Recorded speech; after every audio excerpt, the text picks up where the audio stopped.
नमस्कार, आप देख रहे हैं प्राइम न्यूज और मैं हूं आपके साथ आलोक शुक्ला। यूपी प्राइम में आप सबका स्वागत है। मुख्यमंत्री योगी आदित्यनाथ ने मऊ में 136 करोड़ रुपए की 27 परियोजनाओं का लोकार्पण और शिलान्यास किया। यहां आयोजित जनसभा में मुख्यमंत्री ने सबसे लेट से आने के लिए मऊ की जनता से क्षमा मांगी। कहा कि मौसम की खराबी के चलते आने में देर हुई है। जनसभा को संबोधित करते हुए सीएम योगी ने पूर्ववर्ती सपा सरकार पर हमला करते हुए कहा कि 2017 से पहले नौकरी चेहरा देखकर दी जाती थी।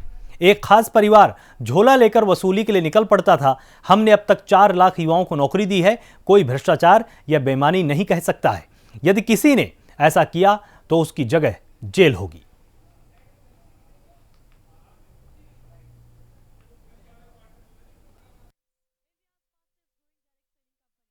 इस देश के अंदर गरीबी, इस देश के अंदर बेरोजगारी, इस देश के अंदर अव्यवस्था, इस देश के अंदर अराजकता को जन्म दिया और आजादी के बाद पहली बार देश के अंदर योजनाओं का लाभ बिना किसी भेदभाव के देने की बात जो प्रारंभ हुई, आज उसका परिणाम है प्रधानमंत्री आवास बिना भेदभाव के हर गरीब को दिया जाता है। स्वच्छ भारत मिशन के अंदर हर गरीब के घर में शौचालय बनता है। विद्युत का कनेक्शन बिना भेदभाव के हर गरीब को मिलता है। रसोई गैस का सिलेंडर हर गरीब को बिना भेदभाव के मिलता है। 5 लाख रुपए की आयुष्मान भारत की सुविधा हर गरीब को बिना भेदभाव के मिलता है।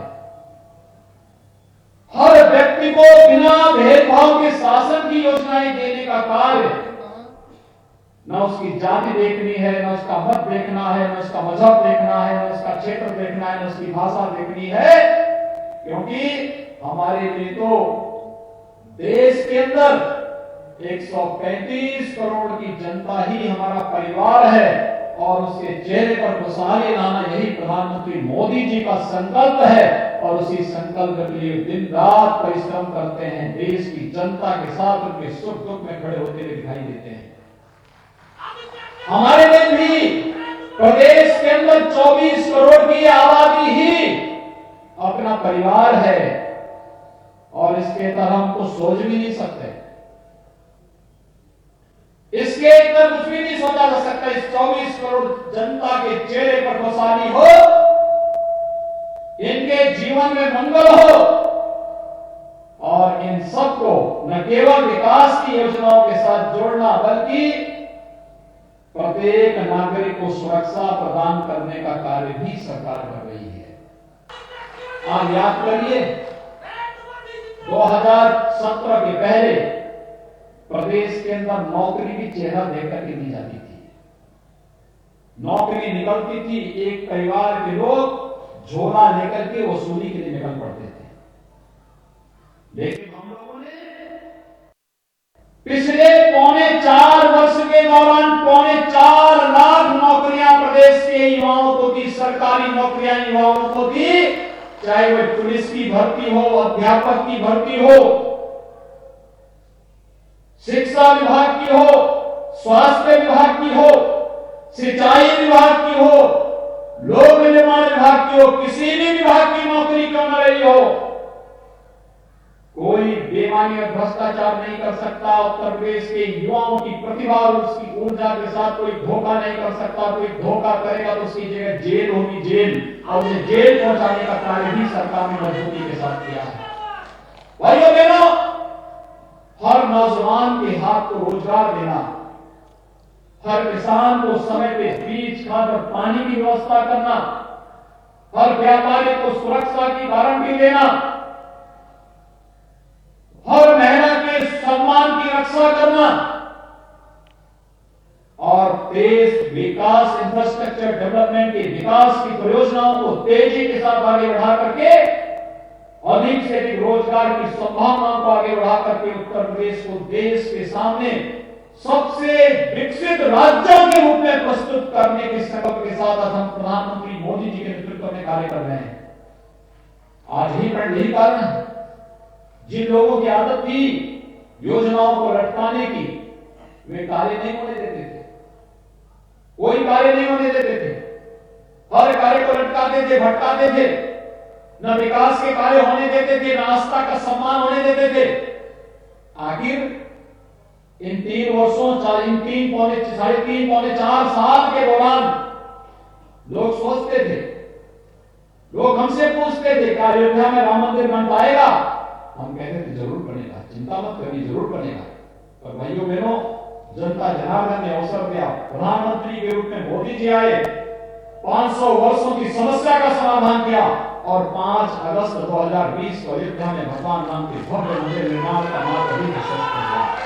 पिछली सरकारें इन सभी मिलों की जमीनों को बेचने का काम कर रही थी, मिलों को बंद करती थी, नौजवानों को बेरोजगार करती थी और फिर एक एक करके जब ये कारखाने बंद होते थे फिर उनकी जमीनों को नीलाम करने का कार्य औने पौने दाम पर करती थी। हमारी सरकार ने मिलों को, जमीनों को बेचने का कार्य नहीं किया। हमारी सरकारों ने बंद चीनी मिलों को बंद यानी बेचने का काम नहीं किया, बल्कि फिर से कोविड-19 के दौरान भी हमने चीनी मिलों को चलाया है और हम लोगों ने कहा है कि जिनका मामला सुप्रीम कोर्ट में है वहां से जैसे ही निस्तारण होता है मामला, हम लोग फिर से उन चीनी मिलों के पुनरुद्धार की व्यापक कार्ययोजना बनाएंगे। लेकिन जिन चीनी मिलों का विवाद नहीं है, उन चीनी मिलों का पुनरुद्धार की व्यापक कार्ययोजना बननी ही चाहिए, क्योंकि ये हमारे किसानों के हितों में है। और भाइयों बहनों, किसानों के लिए तो पिछले 6 वर्षों के दौरान प्रधानमंत्री मोदी जी के नेतृत्व में जितना कार्य हुआ है वो अविस्मरणीय है, अभिनंदनीय है। मैं प्रधानमंत्री मोदी जी का अभिनंदन करता हूं। आज के दिन पर कोई किसान ये नहीं कह सकता है कि प्रधानमंत्री किसान सम्मान निधि से उसको वंचित रखा गया। हर किसान के पास सालाना 6,000 रुपए प्रधानमंत्री किसान सम्मान निधि का देने की व्यवस्था कर दी गई है। 6,000 रुपए सालाना, यानी हर चौथे महीने 2,000 रुपए स्वतः ही किसान के खाते में जा रहे हैं। अभी परसों 25 तारीख को प्रधानमंत्री मोदी जी उत्तर प्रदेश के 2,30,00,000 किसानों के खातों में 1,800 करोड़ रुपए से अधिक की राशि सीधे उनके खातों में भेजने का कार्य करेंगे। पूरे देश के अंदर अगर आप देखेंगे तो 9 करोड़ किसानों के खातों में 18,000 करोड़ रुपए की राशि जाने वाली है। इतना बड़ा कार्य भाइयों बहनों पहली बार देश के अंदर हुआ है। किसानों की उपज को खरीदने का मामला हो, गन्ना मूल्य का भुगतान पिछले 3.5 वर्ष के दौरान 1,12,000 करोड़ रुपए से अधिक का गन्ना मूल्य का भुगतान हुआ। प्रधानमंत्री फसल बीमा योजना हो या प्रधानमंत्री कृषि सिंचाई योजना, न्यूनतम समर्थन मूल्य के आधार पर किसानों की उपज को खरीदने का हो या फिर केंद्र और प्रदेश सरकार की विभिन्न योजनाओं से किसानों को लाभान्वित करने का कार्य, ये सभी कार्य सफलतापूर्वक किए गए। और आज जब किसानों की आमदनी को दोगुना करने के क्रम में केंद्र की सरकार ने 3 कृषि संबंधी बिल पास किए हैं, जिसके अंतर्गत किसान को स्वतंत्रता दी जा रही है कि किसान अपनी फसल को कहीं भी बेच सकता है, उस पर कोई टैक्स नहीं लगेगा। तो बहुत सारे लोगों को इसमें यानी बहुत सारे लोग इस फैसले का विरोध कर रहे हैं। तो चंद मुट्ठी भर लोग हैं जो विरोध कर रहे हैं, क्योंकि किसान को बिचौलियों से मुक्ति उनको बुरा लग रहा है। भाइयों बहनों, हमें देखना पड़ेगा। बार बार केंद्र सरकार ने कहा है एमएसपी बंद नहीं होगी, न्यूनतम समर्थन मूल्य की घोषणा बंद नहीं होगी, लेकिन तब भी गुमराह करने का प्रयास किया जा रहा है। मऊ के बाद सीएम योगी वाराणसी पहुंचे। यहां मुख्यमंत्री ने काशी विश्वनाथ मंदिर में दर्शन पूजन के बाद काशी विश्वनाथ कॉरिडोर के निर्माण कार्य का निरीक्षण किया। मौके पर मौजूद कार्यदायी संस्था के अभियंताओं से कार्य की प्रगति के संबंध में विस्तार से उन्होंने जानकारी भी ली और युद्ध स्तर पर अभियान चलाकर तय अवधि में कार्य को पूरा कराए जाने का निर्देश दिया। इसके बाद मुख्यमंत्री योगी आदित्यनाथ ने मैदागिन स्थित टाउन हॉल में बने रैन बसेरों में रह रहे लोगों को कंबल वितरित किए और रैन बसेरा में रह रहे लोगों से रैन बसेरा में किए गए व्यवस्था के संबंध में जानकारी मांगी है।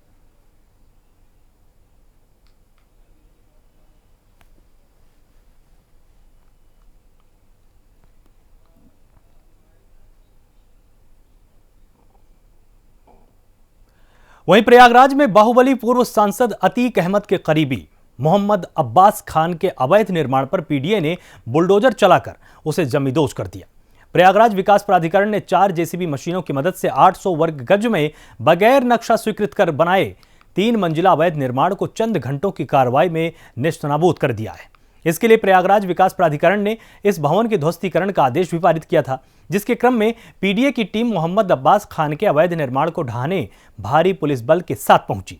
दर्जनों मजदूरों की मदद से पहले मकान को खाली कराया गया। इसके बाद ध्वस्तीकरण की कार्रवाई को शुरू किया गया, लेकिन मोहम्मद अब्बास खान के परिवार की महिलाओं और मौके पर पहुंचे वकीलों की ओर से ध्वस्तीकरण की कार्रवाई का विरोध किया गया। लेकिन भारी पुलिस बल की तैनाती होने के चलते महिलाओं और वकीलों के विरोध का कोई खास असर नहीं हुआ है।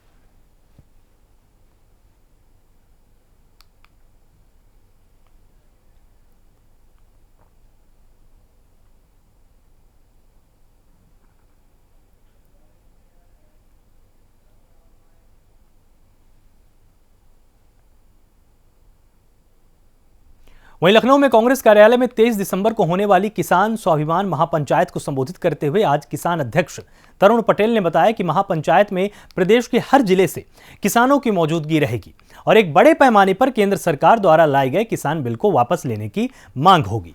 तरुण पटेल ने सीधे प्रदेश सरकार पर सीधा निशाना साधते हुए कहा कि गाय के दिन खराब हो चुके हैं। इस सरकार में गौशाला पर गायों के लिए सही से चारा तक नहीं पहुंचता है। आज की प्रेस वार्ता का मुख्य उद्देश्य है किसान स्वाभिमान महापंचायत, जो कि 23 दिसंबर को होने जा रही है। पूर्व प्रधानमंत्री किसान मसीहा स्वर्गीय चौधरी चरण सिंह जी के जन्म दिवस पर किसान स्वाभिमान महापंचायत के पहले हम लोगों ने किसान स्वाभिमान यात्रा की है। सरदार वल्लभ भाई पटेल जी के 145वें जन्मवर्ष पर 31 अक्टूबर से शुरू हुई थी यात्रा और 15 दिसंबर को हम लोगों ने इसका समापन किया है। किसान स्वाभिमान महापंचायत करने के पीछे उद्देश्य है कि उत्तर प्रदेश का किसान अपनी समस्या पर अपनी बात को सही तरीके से शासन प्रशासन के सामने रखे।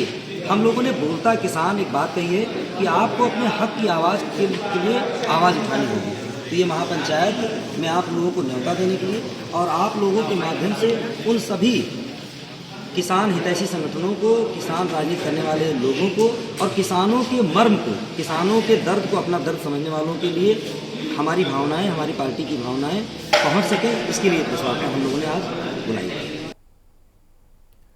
उत्तर प्रदेश में कोरोना संक्रमण में लगातार कमी आ रही है। कोरोना को लेकर यूपी सरकार ने प्रेस कॉन्फ्रेंस की है और प्रेस कॉन्फ्रेंस में कहा गया कि 24 घंटे में कोरोना के 1018 नए केस सामने आए और अब तक 5,50,587 लोग कोरोना से ठीक हो चुके हैं। कोरोना का प्रदेश में रिकवरी रेट 95.65% हो चुका है।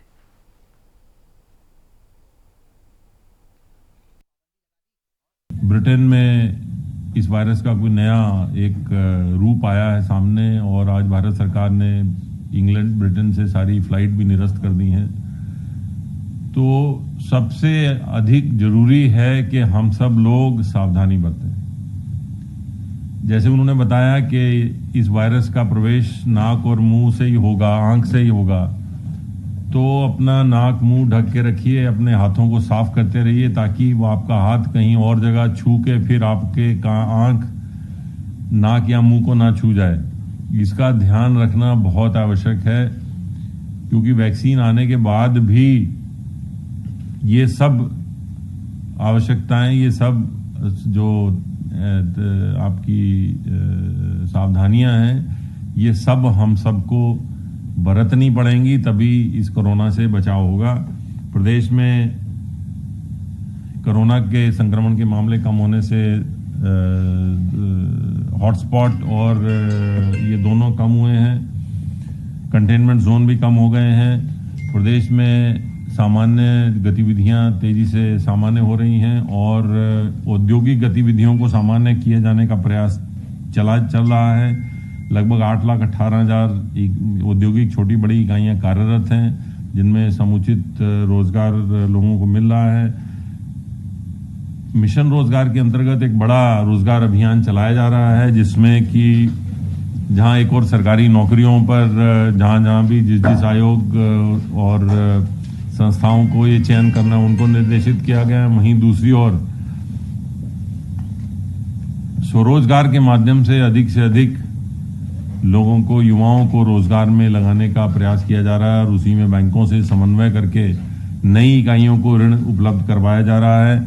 अभी तक प्रदेश में लगभग इस वर्तमान वित्तीय वर्ष में नई और पुरानी मिलाकर लगभग 12 लाख एमएसएमई इकाइयों को लगभग 31,000 करोड़ रुपए के लोन उपलब्ध कराए गए हैं।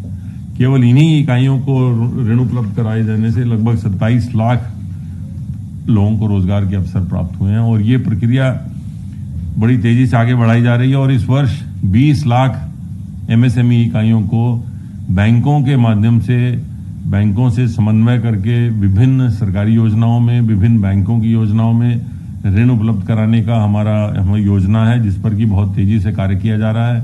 इसी के साथ साथ सरकारी विभागों में भर्तियों की प्रक्रिया तेज की जा रही है और ये सुनिश्चित किया जा रहा है कि भर्ती पारदर्शी हो और ये लक्ष्य है कि 4 वर्ष पूरे होने पर 4 लाख लोगों को, युवाओं को नौकरी देने का जो हमारा लक्ष्य है वो पूरा हो और फिर उसे आगे तेजी से बढ़ाया जाए।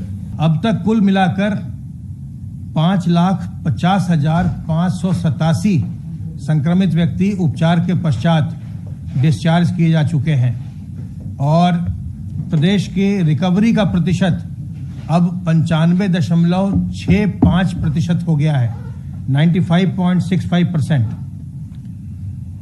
संक्रमित व्यक्तियों में से आज तक कुल 8,212 लोगों की मृत्यु हुई है। कल प्रदेश में 1,25,063 सैंपल्स की जांच की गई और अब तक कुल मिलाकर 2,25,64,828 सैंपल्स की जांच की जा चुकी है। तो आज हमारी संख्या 2.25 करोड़ के पार हो गई है। कुल टेस्टिंग की संख्या आज 2.25 करोड़ के पार हो गई, 2,25,64,828 और लगभग 10% आबादी के 10% की लगभग अब टेस्टिंग भी हो चुकी है।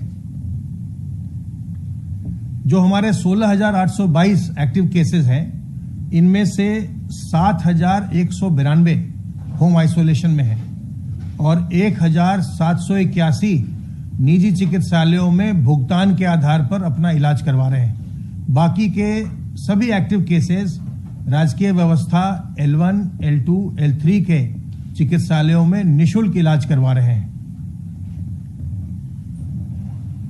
सर्वेलेंस के कार्य के अंतर्गत अब तक 1,76,303 इलाकों में 4,91,865 टीम दिवस के माध्यम से अब तक 3,38,507 घरों का सर्विलांस किया जा चुका है और इनमें रहने वालों की संख्या 14,92,48,786 है।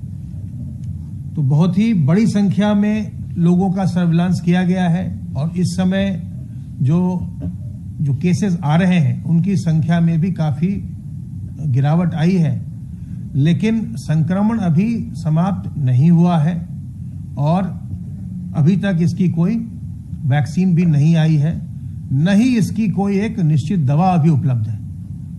जो भी इसका उपचार हो रहा है आज की तारीख में, ये सारा उपचार लक्षणात्मक हो रहा है, लक्षणों के आधार पर हो रहा है।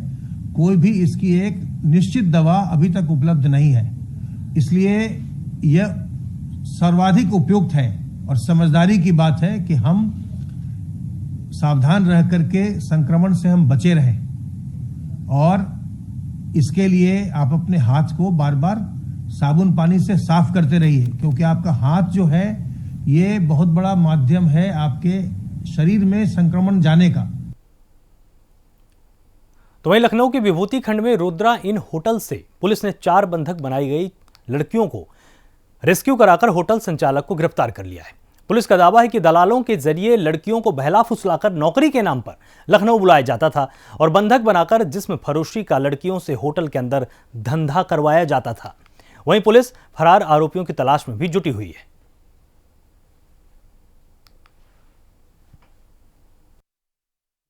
में जो हम लोगों से पूछताछ उन्होंने बताया कि उन्होंने शिकायत करने की कोशिश की है, लेकिन कभी वो किसी पुलिस या किसी ऐसी एजेंसी के पास नहीं पहुंच पाई हैं। चूँकि ये चीज़ें फास्ट मूविंग टाइप होता है। लड़कियां लाई जाती हैं, 2-3 दिनों में जो काम होता है, उसके बाद फिर वापस वहीं पे ट्रांसपोर्ट कर दी जाती हैं।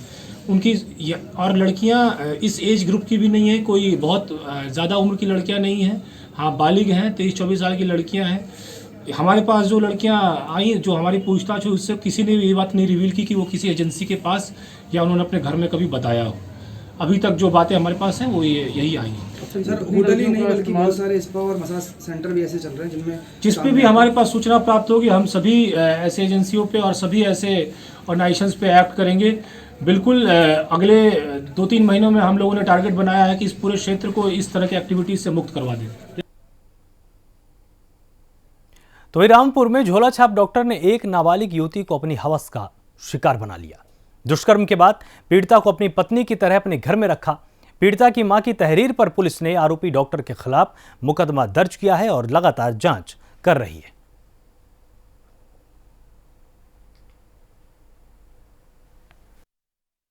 थाना कोतवाली मिलक के अंतर्गत पूर्णापुर गांव पड़ता है, जिसमें एक महिला के द्वारा शिकायत की गई कि उसकी नाबालिग पुत्री के साथ एक तथाकथित झोला छाप डॉक्टर या कुछ तंत्र क्रिया का काम भी करता है, जिसके द्वारा दुष्कर्म किया गया और उसे अपनी पत्नी के रूप में रखा गया।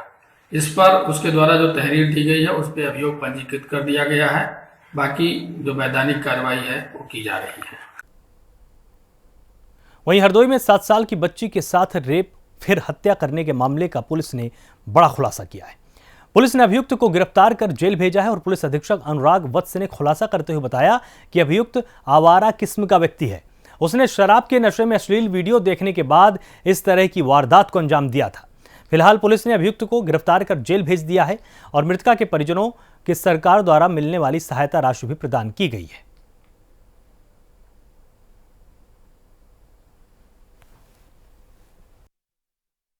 थाना माधोगंज क्षेत्र में एक मुकदमा अपराध संख्या 499/20 पंजीकृत हुआ था, जिसमें कि वादी ने बताया था कि उसकी बेटी घर से गायब है। इसके बाद जो ये मृतका है उसकी डेड बॉडी गांव के ही एक जंगल, एक झाड़ी में मिली थी और सभी फील्ड के ऑफिसर्स और फील्ड यूनिट द्वारा इस घटना का स्थल निरीक्षण किया गया। इसमें जब डेड बॉडी का पोस्टमार्टम के लिए भेजा गया तो उसमें उसके बाद हत्या और पोक्सो एक्ट है उसमें बढ़ाए गए। पुलिस ने इसमें लगातार जानकारी करते हुए कुछ इम्पोर्टेंट हमें विटनेसेस और कुछ ऐसे फैक्ट्स मिले हैं जिनके आधार पे हमने इसमें जो अभियुक्त है उसको चिन्हित किया है। और अभियुक्त जो है वो इन्हीं के ही गांव का रहने वाला विनीत है, जो जिसका पहले का भी जब हमने जानकारी करने की कोशिश की तो पता चला कि आवारा किस्म का लड़का है। प्रधानमंत्री नरेंद्र मोदी के संसदीय क्षेत्र वाराणसी में साफ सफाई से लेकर जनता से जुड़ी तमाम समस्याओं को लेकर मुख्यमंत्री योगी आदित्यनाथ भी लगातार निरीक्षण करते रहते हैं। तो वहीं वाराणसी में तेज तर्रार अधिकारियों को तैनात भी किया गया है। इन्हीं अफसरों में IAS गौरांग राठी, जो वाराणसी के नगर आयुक्त हैं, वो शहर में साफ सफाई का निरीक्षण करने के लिए खुद साइकिल से भ्रमण करते हुए नजर आए। इस दौरान जहां शहर के कुछ इलाकों में सफाई की स्थिति को परखा गया, तो वहीं जिला मुख्यालय के समीप नगर निगम की चौकी पर भी वो धमक पड़े। नगर आयुक्त गौरांग राठी द्वारा खुद साइकिल चलाकर सफाई निरीक्षण किया गया और नगर निगम की चौकी में जमा करने के बाद वहां मौजूद कर्मचारियों में अफरा तफरी का माहौल हो गया। नगर आयुक्त कार्यालय में खुद अलमारी से फाइल को निकालकर वो देखने लगे, तो फिर कार्यालय में मौजूद 2 सफाई इंस्पेक्टरों से फील्ड में न जाने को लेकर स्पष्टीकरण भी मांगा है। ये अमूमन हम लोग निरीक्षण रखते हैं साइकिल से कि जैसे वस्तु स्थिति पास से पता लग पाए, तो उसी के चलते आज आदमपुर जोन में दुल्लागढ़ी में सीवर की समस्या थी, उसका निरीक्षण करा गया और यहाँ पे चौकी पे ये निरीक्षण किया गया कि कोई सुपरवाइज़र इत्यादि ऐसा तो नहीं जो ऑफिस में बैठ रहा और फील्ड में ना हो। तो इसके चलते करीब 2 सुपरवाइज़र ऐसे मिले जो फील्ड में नहीं थे और यहाँ पर थे। कल इनका शो कॉज दिया गया है। ये 48 घंटे में अपना जवाब देंगे और जवाब सेटिस्फैक्ट्री ना होने पे इनकी तत्काल सेवाएं समाप्त की जाएगी। तो यूपी प्राइम में फिलहाल इतना ही। आप लगातार जुड़े रहिए प्राइम न्यूज़ के साथ। नमस्कार।